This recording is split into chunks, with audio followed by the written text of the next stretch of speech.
হাই নমস্কাৰ মোৰ YouTube channel আন এটা নতুন ভিডিঅ'লৈ আপোনাক সকলোকে স্বাগতম জনাইছোঁ। আন এটা নতুন ভিডিঅ'লৈ আন এটা নতুন টপিক লৈ তো ফাইনেলি আপোনালোকৰ কাৰণে এটা ভাল খবৰ আছে, যিটো ভাল খবৰ হৈছে যে আপোনালোকৰ যদি ৰেচন কাৰ্ড নাই তেনেহ'লে আপোনালোকে নতুনকৈ আবেদন কৰিব পাৰিব। আৰু কেনেদৰে আবেদন কৰিব গোটেইখিনি প্ৰক্ৰিয়া এখন অফিচিয়েল নোটিছ জাৰি কৰিছে অসম চৰকাৰৰ তৰফৰ পৰা। সেই নোটিছখনত লিখা আছে কেই তাৰিখৰ পৰা আৰম্ভ হ'ব আবেদন পত্ৰ, তাৰপিছত আবেদন পত্ৰ কি হ'ব মানে ফৰ্ম কেনেকুৱা হ'ব, তাৰপিছত সেই ফৰ্মখন আপোনালোকে কেনেদৰে পাব আৰু ক'ত জমা দিব লাগিব, তাৰ লগতে আপোনালোকে ৰেচন কাৰ্ডখন বনোৱাৰ কাৰণে আপোনালোকৰ কি কি নথিপত্ৰ থাকিব লাগিব, গোটেইখিনি এই নোটিছখনৰ জৰিয়তে আপোনালোকক দিয়া হৈছে। আৰু সেই নোটিছখন কি কি ডিটেইলছ দিয়া আছে আপোনালোকক এই ভিডিঅ'টোৰ জৰিয়তে মই আপোনালোকৰ লগত আলোচনা কৰিম। তো আপোনালোকে মোৰ ভিডিঅ'টো শেষলৈকে চাব আৰু ষ্টেপ বাই ষ্টেপ চাব। যদি এটা ষ্টেপ মিছ কৰে তেনেহ'লে আপোনালোকৰ এটা ষ্টেপ মিছ কৰাৰ লগে লগে আপুনি এটা বস্তু বা এটা নথি বা এটা গুৰুত্বপূৰ্ণ তথ্য আপোনালোকে নাপাব। তো আপোনালোকে ভিডিঅ'টো এটা ষ্টেপ মিছ নকৰাকৈ চাব।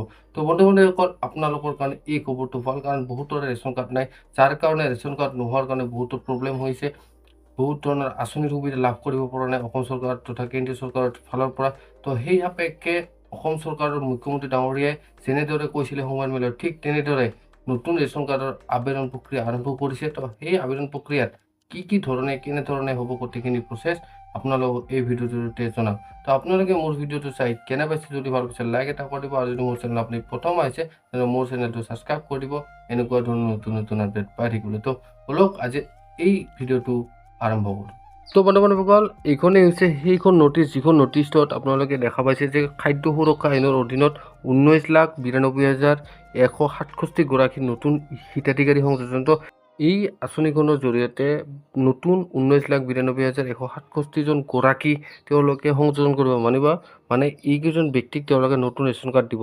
আৰু ইয়াতে আপোনালোকৰ সময়সীমা দিয়া আছে, আপোনালোকক দেখা পাইছে আবেদনৰ দাখিলৰ সময়সীমা হৈছে 19 ছেপ্টেম্বৰৰ পৰা 15 অক্টোবৰ 2024। তো আপোনালোকে সংবাদ মেলত কোৱাৰ দৰে মুখ্যমন্ত্ৰী ডাঙৰীয়াই 19 ছেপ্টেম্বৰৰ পৰা আৰম্ভ আৰু তেওঁৰ লাষ্ট ডেট হ'ব 15 ছেপ্টেম্বৰ। তো 19 তাৰিখৰ পৰা 15 অক্টোবৰৰ ভিতৰত আপোনালোকে যিখিনি নথিপত্ৰ লাগে গোটেইখিনি যোগাৰ কৰি কিনে মানে আপোনালোকে লৈ অফিচত গৈ কিনে আপোনালোকে জমা দিব লাগিব। তো ইয়াতে লিখা আছে আবেদন পত্ৰ সংশ্লিষ্ট জিলা মহকুমাৰ খাদ্য ৰাজহুৱা বিতৰণ আৰু গ্ৰাহক পৰিক্ৰমা বিভাগৰ কাৰ্যালয় তথা pds.assam.gov.in পৰ্টেলত উপলব্ধ। মানে আপোনালোকে এইখিনি যে দিয়া আছে জিলা মহকুমাৰ, তাৰপিছত ৰাজহুৱা বিতৰণ আৰু গ্ৰাহক পৰিক্ৰমা বিষয়ত যিটো অফিচ আছে সেই অফিচত আপোনালোকে গৈ কিনে আপোনালোকে জমা দিব লাগিব। আৰু যদি এই ৰেচন কাৰ্ডৰ এইখিনি ডিটেইলছ আপোনালোকে যদি জানিব খোজে ভালদৰে, তেনেহ'লে এই ৱেবছাইটটোৰ জৰিয়তে আপোনালোকে জানিব পাৰিব কি কি ডিটেইলছ দিয়া আছে। তো আপোনালোকে এই প্ৰথম খবৰটো পাই কেনে পাইছে, যদি ভাল পাইছে লাইক এটা কৰি দিব, আৰু মোৰ চেনেল আপুনি প্ৰথম আহিছে তেনেহ'লে মোৰ চেনেলটো ছাবস্ক্ৰাইব কৰি দিব এনেকুৱা ধৰণৰ নতুন নতুন আপডেট পাই থাকিবলৈ। তো বলক এতিয়া আপোনালোকক মই ক'ম যোগ্যতাৰ মাপকাঠি, মানে কোনসকল ব্যক্তিয়ে এই আঁচনিখনৰ বা এই নতুন ৰেচন কাৰ্ডখনৰ কাৰণে এপ্লাই কৰিব পাৰিব। তো বন্ধুসকল, ইয়াতে আপোনালোকে দেখা পাইছে যে যোগ্যতাৰ মাপকাঠি হৈছে আবেদনকাৰীৰ পৰিয়ালৰ বাৰ্ষিক আয় 4 লাখ টকাতকৈ কম হ'ব লাগিব। মানে যিসকল ব্যক্তিৰ মানে পৰিয়ালৰ বাৰ্ষিক আয় 4 লাখ, বছৰি এনুৱেল ইনকাম তেওঁ 4 লাখ বা তাতকৈ কম, তেওঁলোকেহে এই ৰেচন কাৰ্ডৰ কাৰণে আবেদন কৰিব পাৰিব। তাতকৈ বেছি হ'লে তেওঁলোকে নোৱাৰিব। তাৰপিছত আবেদনকাৰীৰ আধাৰ কাৰ্ড থকাটো বাধ্যতামূলক, আৰু যোনে এপ্লাই কৰিব তেওঁলোকৰ আধাৰ কাৰ্ড থাকিব লাগিব। যদি তেওঁলোকৰ আধাৰ কাৰ্ড নাই তেনেহ'লে তেওঁলোকে এপ্লাই কৰিব নোৱাৰিব, বা সেইটো পৰিয়ালৰ যদি বেলেগৰ নাই বা এড কৰিব নোৱাৰিব। যদি ছোৱালী মানুহ হয়, বৰ্তমানটো ছোৱালী মানুহৰ নামতে ৰেচন কাৰ্ড হয়, তেনেহ'লে যদি সেই ছোৱালীজনী বা সেই মহিলাগৰাকীৰ যদি আধাৰ কাৰ্ড নাথাকে তেনেহ'লে তেওঁ এই ৰেচন কাৰ্ডৰ কাৰণে এপ্লাই কৰিব নোৱাৰিব। তাৰপিছত আবেদনকাৰী ভাৰতীয় নাগৰিক হ'ব লাগিব। 4 নম্বৰ হৈছে বাৰ্ষিক আয় 4 লাখ টকাৰ কম, ৰাজ্য চৰকাৰৰ অধীনত সকলো মাষ্টাৰ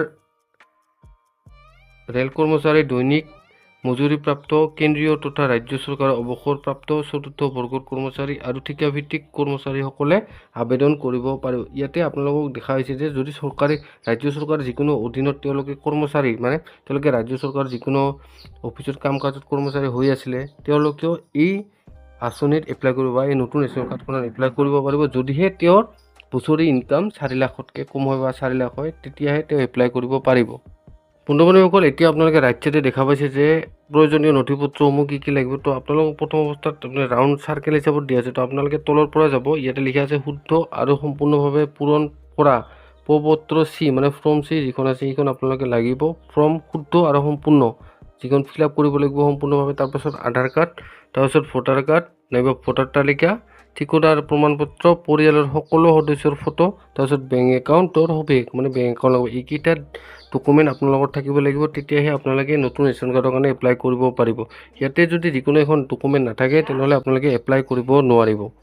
তো বন্ধুসকল, এতিয়া আপোনালোকক ক'ম যে আপোনালোকে যে ফৰ্মখন ল'ব, ফৰ্মখন লৈ কিনে আপোনালোকে ক'ত জমা দিব আৰু ডকুমেণ্টখিনি লৈ কিনে আপোনালোকে ক'ত জমা দিব লাগিব, গোটেইখিনি ডিটেইলছ এতিয়া আপোনালোকক ক'ম। তো ইয়াতে লিখা আছে, আপোনালোকে নিশ্চয় দেখা পাইছে যে ৰাজহুৱা বিতৰণ ব্যৱস্থা অধিক জনমুখী আৰু স্বচ্ছ কৰাৰ প্ৰয়াসেৰে 19 দিন প্ৰতি মাহৰ প্ৰথম 10 দিনত বিনামূলীয়া চাউল বিতৰণৰ ব্যৱস্থা। ইয়াতে তলত আপোনালোকে লেখা আছে যে ইয়াতে আপোনালোকে ক'ত জমা দিব পাৰিব, কেনেধৰণে জমা দিব পাৰিব। তো ইয়াতে লিখা আছে যে সম্পূৰ্ণকৈ পূৰণ কৰা আবেদন পত্ৰ, ফৰ্ম চি, প্ৰয়োজনীয় নথিপত্ৰৰ প্ৰতিলিপি সহ গাঁও অঞ্চলৰ নিজৰ গাঁও পঞ্চায়তৰ কাৰ্যালয়ত, চহৰ অঞ্চলত সংশ্লিষ্ট পৌৰসভা পৌৰ নিগমৰ কাৰ্যালয়ত অথবা জিলা মহকুমাৰ খাদ্য ৰাজহুৱা বিতৰণ আৰু গ্ৰাহক পৰিক্ৰমা বিভাগৰ কাৰ্যালয়ত জমা দিব পাৰিব। মানে এইকেইটা যে দিয়া আছে ডিটেইলছ, আপোনাৰ গাঁও পঞ্চায়ত বা আপোনাৰ যদি গাঁও এৰিয়াত হয় গাঁও পঞ্চায়ত, আৰু যদি চহৰত হয় মানে টাউনত যদি হয় পৌৰসভা নাইবা পৌৰ নিগমত আপোনালোকে টাউন কমিটিত জমা দিব পাৰিব। নাইবা আপোনালোকে এইকেইটা নিদিয়ে তেনেহ'লে আপোনালোকে ডিষ্ট্ৰিক্টৰ DC নাইবা আপোনালোকৰ যিটো আপোনালোকৰ ব্লক আছে সেই ব্লকৰ কাৰ্যালয়ত দিব পাৰিব, নাইবা আপোনালোকে ডাইৰেক্ট অফিচত গৈ কিনে জমা দিব পাৰিব। গোটেইখিনি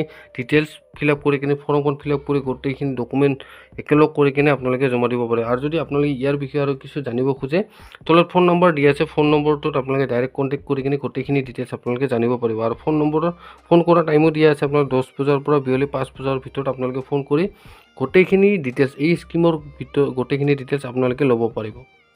তো এতিয়ালৈকে যদি ভিডিঅ'টো চাই ভাল পাইছে লাইক এটা কৰি দিব, আৰু যদি মোৰ চেনেল আপুনি প্ৰথম আহিছে তেনেহ'লে মোৰ চেনেলটো ছাবস্ক্ৰাইব কৰি দিব। তো বন্ধুসকল, আপোনালোকক ইতিমধ্যে জনালোঁ যে আপোনালোকে ৰেচন কাৰ্ডত কেই তাৰিখৰ পৰা আবেদন আৰম্ভ হ'ব, আৰু তাৰপিছত আপোনালোকে কি নথি পত্ৰ লাগিব আৰু কেনেধৰণে আপোনালোকে আবেদন কৰিব লাগিব, গোটেইখিনি প্ৰচেছ আপোনালোকক এই ভিডিঅ'টোৰ জৰিয়তে বুজাই দিলোঁ। আপোনালোকে নিশ্চয় বুজি পাইছে।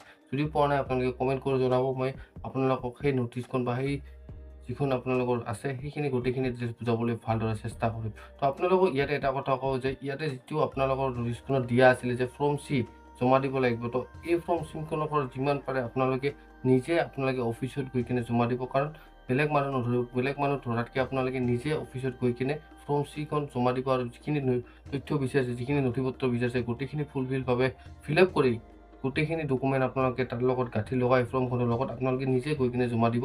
তেতিয়াহ'লে আপোনালোকৰ প্ৰচেছটো সম্পূৰ্ণকৈ কমপ্লিট হ'ব। বেলেগৰ দ্বাৰাই যদি আপোনালোকে মানুহ ধৰি কিনে যদি আপুনি জমা দিব খোজে তেনেহ'লে তেওঁলোকৰ দ্বাৰাই যদি নহ'ব পাৰে কোনো গেৰাণ্টি নাই, তেতিয়া আপুনি কাকো একো দোষ দিব নোৱাৰিব। কিন্তু অফিচত গৈ কিনে যদি আপোনালোকে জমা দিয়ে তেনেহ'লে আপোনালোকৰ বহুত কিছু কাম আগুৱাই যাব, কাৰণ মাজৰ মানুহজন যেতিয়া নোহোৱা হ'ব, ডাইৰেক্ট কাষ্টমাৰটো আপোনালোকে অফিচ হ'ব, তেতিয়া আপোনালোকৰ প্ৰক্ৰিয়াটো সহজ হৈ উঠিব, আৰু আপোনালোকে বহুত কিছু খবৰ বা বহুত কিছু কথা আপোনালোকে জানিব পাৰিব, যেতিয়া আপোনালোকে অফিচত নিজে গৈ কিনে সেই প্ৰক্ৰিয়াটো আপোনালোকে নিজে কৰিব। অফিচত নোযোৱাকৈ আপোনালোকে কিছুমান প্ৰক্ৰিয়া নাজানে, যাৰ পক্ষত আপোনালোকে ডাইৰেক্ট চৰকাৰখনক দোষ দিয়ে, বা আপোনালোকে গাঁৱৰ যিবিলাক আছে গাঁওৰক্ষী বা তাৰপিছত আপোনাৰ মেম্বাৰ প্ৰেচিডেণ্ট যিবিলাক আছে সেইবিলাকক দোষ দিয়ে। তো আপোনালোকে কৰিব কি, এই পক্ষ ৰেচন কাৰ্ডৰ ক্ষেত্ৰত আপোনালোকে নিজে পৰাপক্ষত নিজে গৈ কিনে গোটেইখিনি নথি তথ্য জমা দিব। তাৰপিছত আপোনালোকে তাতে জমা দি কিনে আপোনালোকে কেইদিন লাগে কি গোটেইখিনি আপোনালোকে সুধি কিনে আহিব তাৰ পৰা, তেতিয়া আপোনালোকে ফুল প্ৰচেছটো আপোনালোকে গম পাব। বন্ধুসকল, মোৰ এই ভিডিঅ'টোৰ জৰিয়তে মই ভাবোঁ যে আপোনালোকে বহুত উপকৃত হৈছে আৰু বহুত জানিবলৈ পাইছে। তো আপোনালোকে এনেধৰণৰ নতুন আপডেট পাই থাকিবলৈ মোৰ চেনেলটো ছাবস্ক্ৰাইব কৰি ৰাখিব, আৰু যদি মোৰ ভিডিঅ'বিলাক এনেধৰণে চাই ভাল পায় তেনেহ'লে আপোনালোকে মোৰ ভিডিঅ'বিলাক লাইক কৰি দিব, শ্বেয়াৰ কৰি দিব আৰু ছাবস্ক্ৰাইব কৰি দিব। তো আজিলৈ ইমানে। মোৰ ভিডিঅ'টো শেষলৈকে চোৱাৰ বাবে আপোনালোকক বহুত ধন্যবাদ।